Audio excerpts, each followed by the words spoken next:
I'm parked up, so I thought I could do another live.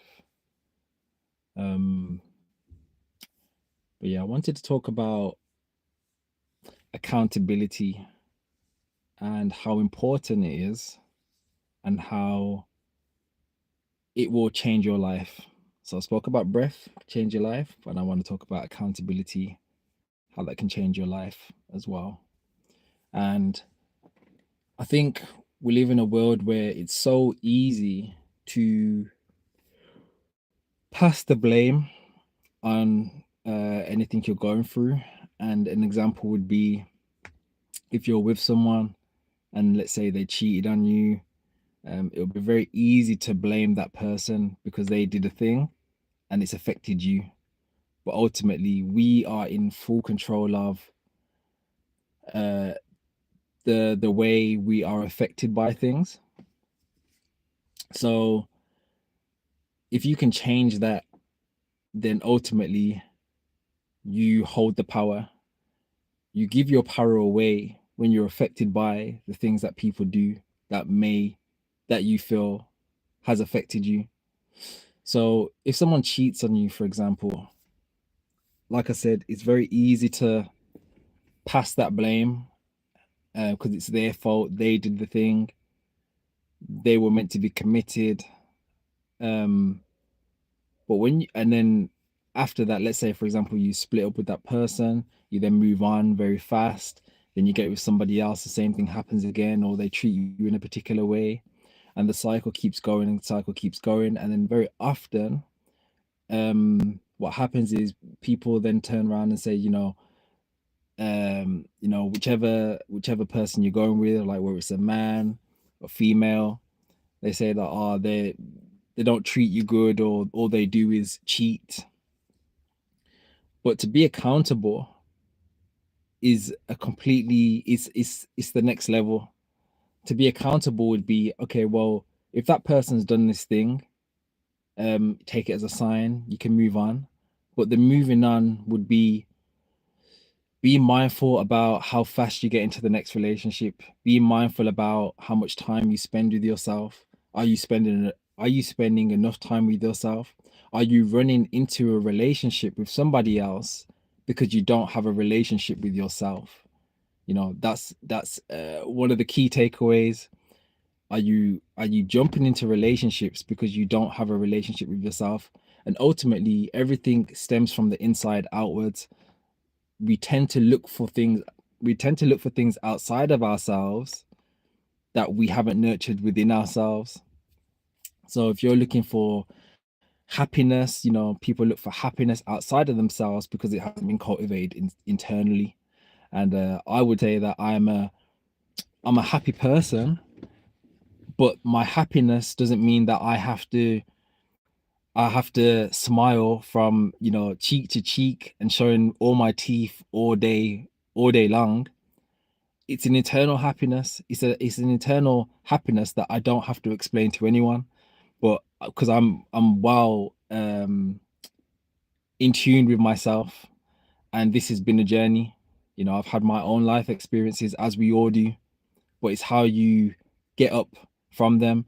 Are you gonna be more accountable for what's happening in your life? If you want change and you can create change, then what are you going to do to do this?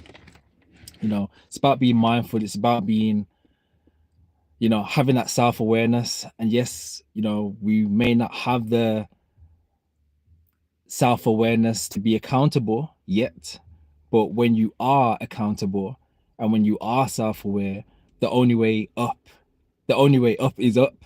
You can only grow from being accountable and self-aware. So these are two things that I would highly recommend everybody to cultivate: being more aware, being more accountable. So as I said already before, if you're someone that maybe suffered with a breakup, maybe you've someone's passed away in your life, and you're finding it hard, the grief, you haven't had the time to really grieve the deaths. Maybe someone's passed away for quite a long time, and you're struggling, you're finding it hard to get to that next step, get to that next level, be free from not the burden of the death or anything like that, but to free yourself from, I guess, that experience, then yeah, you have to. I guess it's a hard one because everyone experiences things in a different way, but ultimately, I would say growing is to be accountable and to have that self-awareness. And yes, you're gonna have to sit through it, and it can be a lonely journey. It can feel very isolating. And I remember when I've experienced so much death, all I want to do is be alone, because I was very aware to know that if you're alone in the hardest, rawest times and you can get through that, then you can get through anything. It's very easy for, to have people around you. If you have been, if you're fortunate to have people around you to support you at times, it's great. But the problem that occurs often is when these people go, how are you how are you gonna live? So yes, you can have the support of people, but when it's time to go home, when it's time to sit with yourselves, how is that for you? So I found that the best method of getting through things for me is to really sit with myself in these raw situations. Grand Rising Sky, thank you for joining. Um, but yeah, so accountability is everything. You got to be accountable. You know, I always match accountability with self-awareness, but I would say that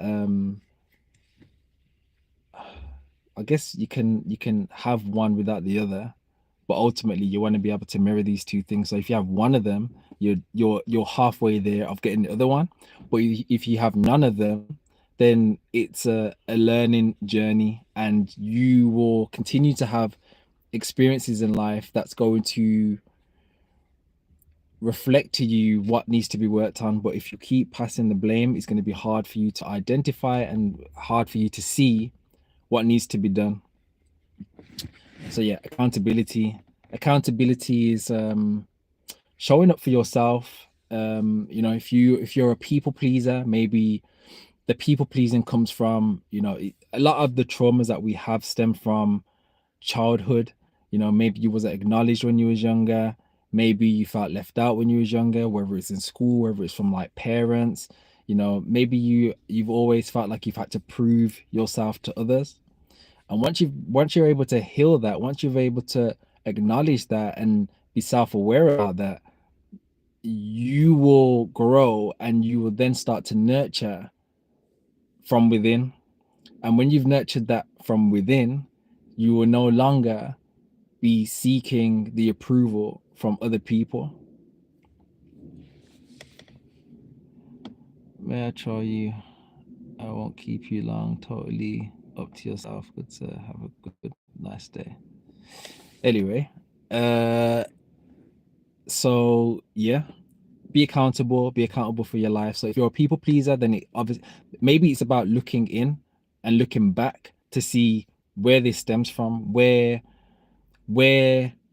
this this not where this need for pleasing others comes from. And another thing that people do is, saying yes when really they want to say no. And saying no is looked at as a thing of um rejection, um and not being approved. If you say no, if someone offers you to, or says to you, do you want to do a particular thing, and you say no, maybe it's hard for you to say no because you feel like if you say no, then are they going to still be my friend? Are they still going to be around? But the way I show up, I probably say no more than I say yes. And the people that are around me know me enough to know that when I say no, it's not malicious, um it's out of love and respect for myself. But if you're someone that's finds it hard to say no, there's different ways of communicating that. You can say it in a way, and if you're self-aware, this is where the self-awareness comes in. If you're self-aware enough to know how people around you communicate or have an understanding of where they're at in their own life, then you will be able to communicate things in a particular way. So if you know that, you know, someone is depressed or has anxiety and you want to show up for them, but at this particular moment of time, you don't want to, then maybe you can communicate in a way and say, hey, thank you for acknowledging, thank you for wanting to involve me in a particular thing. But right now is not a good time, but can we reschedule for whatever day it may be? And that's not you rejecting them. Maybe the person that's asking you to do a particular thing has a hard time with rejection. So you're not rejecting them. You're proposing a new date or a new offering. And if you want to disclose as to why you don't want to do a particular thing, maybe you can be open and honest about it. And you can also, in that same breath, you can say how much you enjoy spending time with them. Um, but you just don't feel up for it right now because you may have some things going on in your own life. So it's about being able to communicate that, and that's where self-awareness comes in. So yeah, awareness, self-awareness, but yeah, ultimately being accountable for you. You came here alone, you're gonna go alone. I'm all about community, I'm all about sharing, but you have to be accountable. If you're not liking something right now, if something's already happened, the only thing you can do is accept the thing that's happened. Many people live a life of repeat or a life of living in the past. There's a quote that I'm gonna leave you with, and it's by someone called Lao Tzu. It says, if you're living in the past, you're living in depression. If you're living in the future, you're living in anxiety. But if you're living in the present, you're living in peace. And yeah, I'll leave you with that one. So maybe you can identify where you're living at. And that's a real quick way and easy way to be able to identify where you sit on that scale. But yeah, thank you all for joining. If you're new here, thank you for joining. Thank you for subscribing. I don't pre-record videos. All my videos are live. You're gonna get these videos in a raw, pure form. I don't edit them to make them picture perfect. But if you're someone that is a truth seeker, someone that's interested in the topics that I talk about, then yeah, this channel is definitely for you. So if you've managed to catch it and you're still here, or you're going to watch it back on the save, well, I'm going to save the video for you to watch it back if you wish. But yeah, thanks for joining, and I hope you have a great day ahead.